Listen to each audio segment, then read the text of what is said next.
جي مهي بني مهي جي إز خاني سردك شي من عبادة وسجودتي سلطاشي خادي مالشي مهي بە داگیرساندنی چراکەیان و نزای تایبەت بە کوردانی ئێزدی پێشەنگای ڕۆژدا لە بەرلین کرایەوە.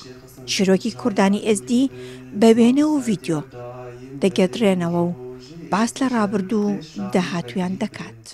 براستی ڕۆژنە وەک ئیرۆدە ئەم شانی خەلکێت کرد ئەم کینە ئەم ژ کورن زمانێ مە چییە کللتورێ مە چییە و تشکی پر گرینگە گۆ ئەم شانی خەلکێژی بدن بێ چپ سەرێ مەهاتیە و ئەمێ چلۆ ژوی دەمی دەرکەبن.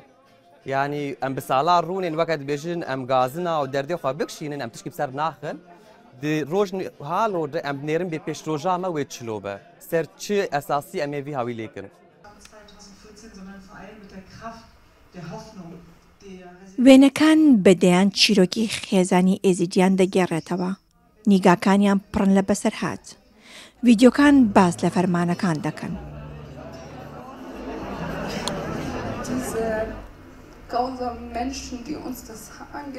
جیهان 10 ساڵ بوو کە خۆی و چەندین ئەندامی خێزانەکەی کەوتن دەستی داعش. تاوکە ئێستا 9 ئەندامی خێزانەکەی بێسەر و شوێنن. جیهان بۆ ئەوەی دەستدرێژی نەکەنە سەر خۆی دەکات بە کوڕ. جلی کوڕانە لە بەر دەکات و قژی دەبڕێت. دوای دەمانگ ڕزگاری دەبێت. پشتی 10 مەها ئەو داعشێ ئەم کڕین عایلێ مکڕی ئەم برن جەزیرە ئەمبار و شوێ دەرێ مە تەلەفۆنێک دزی و هەکە داعش ئەف خەلکی داعشی زانی باید مە تەلەفۆنێک دزیەوە وێ ئەم کوشتبانێ بەس مە بۆی تەلەفۆنێ حاولاند کۆنتاکتە خاڵێ مڕە چێکەن و ئەم پێگرە بپەیڤن و خاڵێ من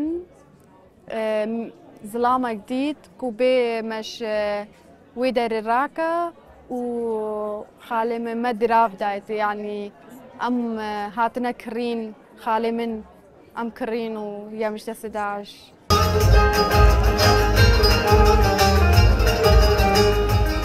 بیرهێنانەوەی ئەو جینۆسایدە و ناساندنی کولتوری کوردانی ئێزدی و خۆڕاگریان پەیامی پێشەنگاکە بوو. تاوەکو ئێستا 5 وڵات لە نێویاندا ئەڵمانیا و هەروەها یەکێتی ئەوروپا و ئەنجومەنی ئاسایشی نەتەوەی کردوەکان کارەساتەکەی کوردانی ئێزدیان بە جینۆساید ناساندووە.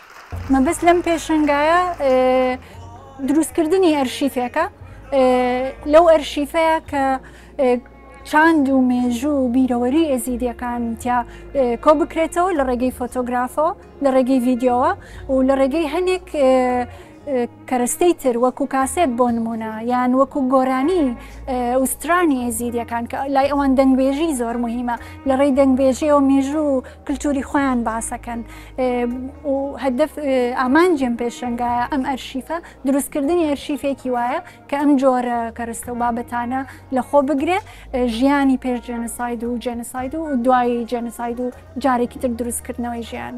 ئەم پێشەنگایە گەڕۆکە و بڕیارە لە هەموو شارەکانی ئەڵمانیا و بە پەرلەمانی فیدراڵیشەوە نمایش بکرێت.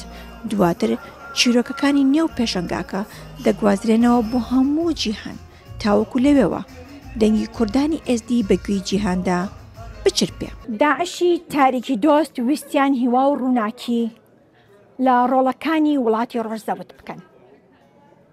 برینێکی قوڵ و زامێکی درێژخایەنیان لێدان بەڵام مکوڕ و خۆڕاگر بەتاڵیەکانی ڕابردوو هەوڵی داهاتوویەکی گەشت دەدەن. ئاڵەشاڵی ڕووجاو بەلێ